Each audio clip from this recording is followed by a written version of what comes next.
अवधूत चिंतन श्री गुरुदेव दत्त श्री स्वामी समर्थ। नमस्कार, तुम्हा सर्वांचं आपल्या स्वामी शक्ती या चॅनलमध्ये मनापासून स्वागत आहे।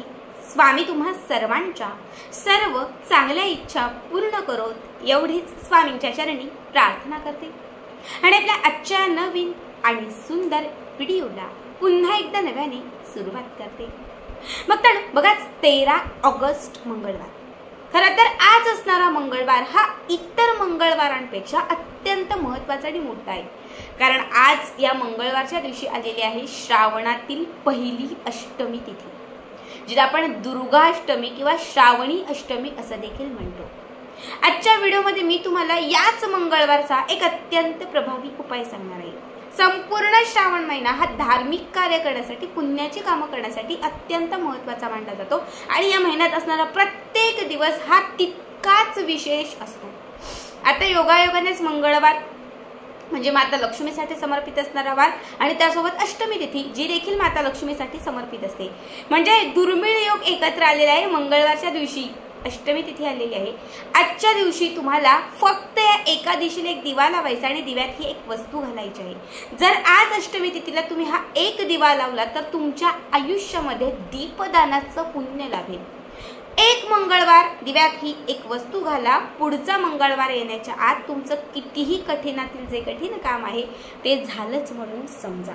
इच्छा पूर्ण होण्यासाठी, आडलेल्या कामात मार्ग भेटण्यासाठी, वर्षानुवर्षांपासून जे आपल्या घरात दारिद्र्य आहे आणि जी गरिबी आहे ही गरिबी कुठेतरी कमी करण्यासाठी, घराची भरभराट होण्यासाठी, घरातील प्रत्येक सदस्याला यश मिळण्यासाठी, आपल्या घराची भरभरून प्रगती होण्यासाठी आणि तुमच्या आयुष्यात सोन्यासारखे दिवस येण्यासाठी हा उपाय अत्यंत महत्त्वाचा आहे।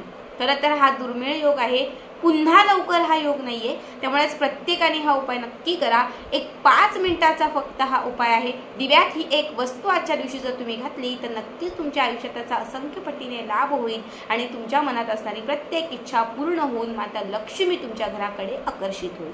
आता हा उपाय आपल्याला संध्याकाळी 5च्या पुढे, रात्री 9, 9:30च्या आत कधीही करता येणार आहे। याच्यासाठी तुम्हाला एक दिवा घ्यायचा आहे। आपल्या घरामध्ये जो कुठला दिवा असेल तो दिवा घ्यायचा आणि हा दिवा तुम्हाला आज अष्टमी तिथीला तुळशीच्या समोर लावायचा। जिथे अंगणात, दारात, जिथे कुठे आपली तुळस असेल तर त्या तुळशीच्या समोर। अजून असे काही लोक आहेत, बऱ्याच वेळा मला कमेंट्स येतात की ताई अजूनही आमच्याकडे तुळस नाही।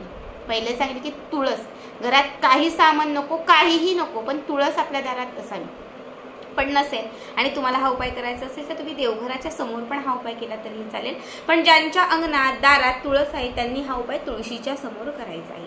आपण जो कुठला दिवा घेतलेला आहात तो स्वच्छ घासून पुसून असावा। या दिव्यामध्ये तुम्हाला 1-2 वातींची पूर्ण एक वात घालायची आहे। या दिव्यामध्ये तुम्हाला थोडंसं तूप नसेल तर मग तिळीचं तेल, तिळीचंही तेल नसेल तर आपलं साधं तेल असं ते घातलं तरीही चालेल। ठीक आहे, तुम्हाला एक या दिव्यामध्ये तेल घालायचं आहे आणि हा दिवा तुम्हाला तुळशी मातेच्या समोर प्रज्वलित करायचा आहे। ठीक आहे, यानंतर तुम्हाला बाजूला एक उदबत्ती प्रज्वलित करायची आहे। बसण्यासाठी तुम्हाला एक आसन घ्यायचं आहे। जो दिवा आपण तुळशीच्या समोर लावलेला आहे त्या दिव्याला सगळ्यात पहिले हळदी कुंकवाचं एक छान छोटं स्वस्तिक काढायचं आहे। ठीक आहे, यानंतर आपल्याला या दिव्यामध्ये 2 कापराच्या वड्या घालायच्या आहेत, 2 अख्ख्या लवंगा घालायच्या आहेत, एक चिमूटभर याच्यामध्ये तुम्हाला पांढऱ्या रंगाचे जे सफेद तीळ असतात हे तीळ तुम्हाला घालायचे आहेत आणि त्याच्यानंतर याच्यासोबत तुम्हाला तुळशीचं एक छोटंसं पान घालायचं आहे। तुळशीचं पान खुडायचं नाही, तोडायचं नाही। जे खाली गळलेलं तुळशीचं पान असतं हेच पान उचलून त्या तुळशीच्या समोर लावलेलं जो दिवा असेल त्या दिव्यामध्ये तुम्हाला हे पान एक अर्पण करायचं आहे। त्यानंतर वरून एक चिमूटभर तुम्हाला याच्यामध्ये हळद अर्पण करायची आहे। ठीक आहे, इतकं सगळं घातलं की त्यानंतर तुम्हाला एका छोट्याशा प्लेटमध्ये किंवा एखाद्या छोट्याशा वाटीमध्ये तुम्हाला मोजून 9 अख्ख्या हिरव्या वेलच्या घ्यायच्या, ज्याला इलायची, वेलची, वेलदोडा असेही म्हणतो। तर ह्या 9 वेलच्या घ्यायच्या आहेत। 9 वेलच्या घेऊन तुम्हाला 9ही वेलच्यांमध्ये थोडं अत्तर स्प्रेड, सुगंधी अत्तर, जे माता लक्ष्मीला अत्यंत प्रिय आहे, ज्याच्या सुगंधाने माता लक्ष्मी साक्षात रूपी प्रसन्न असते। कुठलंही हिना, मोगरा, चमेली, जाई, जुई जे अत्तर असेल ते अत्तर घाला आणि त्या हिरव्या वेलच्या त्या अत्तरामध्ये अशा थोड्याशा मिक्स करा। ठीक आहे। यानंतर तुम्हाला तुमच्या उजव्या हातामध्ये, आपला जो उजवा हात आहे, या उजव्या हातामधील हे 3 जे बोटं आहेत, या 3 बोटांमध्ये हा वेलदोडा घ्यायचा आहे। मनात एक इच्छा धरायची आहे आणि त्यानंतर तुम्हाला माता लक्ष्मीचं स्मरण करायचं आहे। आता माता लक्ष्मीचं स्मरण करत असताना तुम्हाला माता लक्ष्मीचं जे महालक्ष्मी अष्टकम, हे महालक्ष्मी अष्टकम म्हणायचे। तुम्ही कनकधारा स्तोत्र म्हटलात तरीही चालेल किंवा श्री सुक्तम पण म्हटलात तरीही चालेल। श्री सुक्तम, कनकधारा स्तोत्र किंवा महालक्ष्मी अष्टकम तिघांपैकी कुठलंही स्तोत्र म्हणायचं आहे। आणि हे स्तोत्र म्हणून झाल्यानंतर तुम्हाला नवारण मंत्र 1 वेळा म्हणायचा आहे। ओम ह्रीम क्लीम चामुंडाय विचे हा मंत्र म्हणायचा आणि त्यानंतर हा वेलदोडा, अत्तर लावलेला वेलदोडा तो दिव्यात अर्पण करायचा।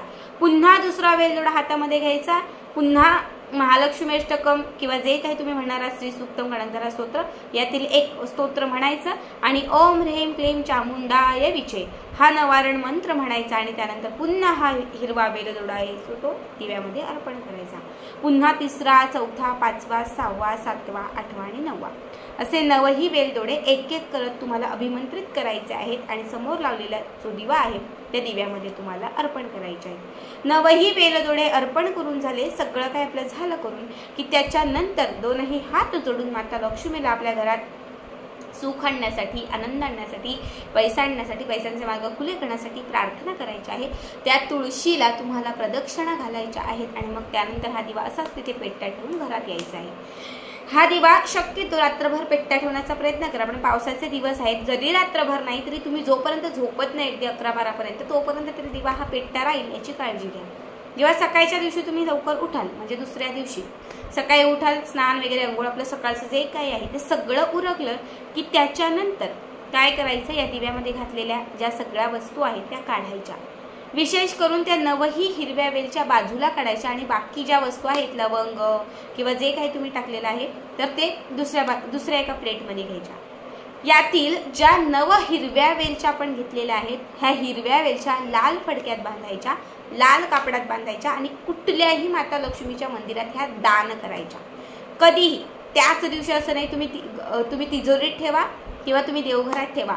जेव्हा तुमचं कधी कुलदेवीच्या टाकावर जाण्याचा योग येईल, कधीतरी गावाच्या परगावी असणाऱ्या मंदिरात जाण्याचा योग येईल, गावातच मंदिर आहे तिथे जाण्याचा योग येईल, जेव्हा तुम्ही मंदिरामध्ये माता लक्ष्मीच्या जाल तर त्यावेळेस तुम्हाला फक्त ह्या हिरव्या वेलच्या घेऊन जायच्या आहेत आणि त्या मंदिरामध्ये तुम्हाला हे दान, म्हणजे माता लक्ष्मीला माता लक्ष्मीच्या समोर त्या ठेवायच्या आहेत आणि घरी घेऊन यायचे। बघा, ज्या क्षणी तुम्ही ह्या हिरव्या वेलच्या माता लक्ष्मीच्या मंदिरात दान कराल त्या क्षणात त्या हिरव्या वेलच्यांमध्ये तुम्ही स्तोत्र, मंत्र जे काही म्हणजे म्हटलेले आहेत, जे काही तुम्ही ते अभिमंत्रित केलेले आहेत आणि त्यातून तुम्ही ज्या इच्छा व्यक्त केलेल्या आहेत त्या क्षणात तुमच्या इच्छा ह्या माता लक्ष्मीपर्यंत पोहोचल्या जातील आणि जेव्हा तिच्यापर्यंत त्या इच्छा पोहोचल्या जातील तेव्हा माता लक्ष्मी त्या स्वीकारेल आणि तुमच्या कितीही कठीण असणाऱ्या ज्या इच्छा आहेत ना त्या पूर्ण करेल।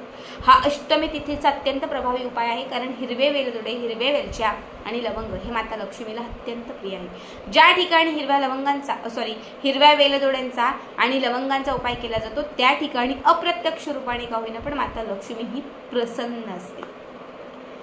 आणि जे दुसरं साहित्य तुम्हाला सांगितलं होतं दिव्यामध्ये घालायला, लवंग वगैरे, तर ते एका वाटीमध्ये काढा, त्यात अजून 4-5 कापराच्या वड्या घाला आणि याचा धूर करून तुळशीच्या आजूबाजूला आणि घरातील सगळ्या कानाकोपऱ्यात फिरवा। याने घरातील अवलक्ष्मी, नकारात्मकता घराच्या बाहेर जाईल आणि तुमच्या घरात सकारात्मकता येईल।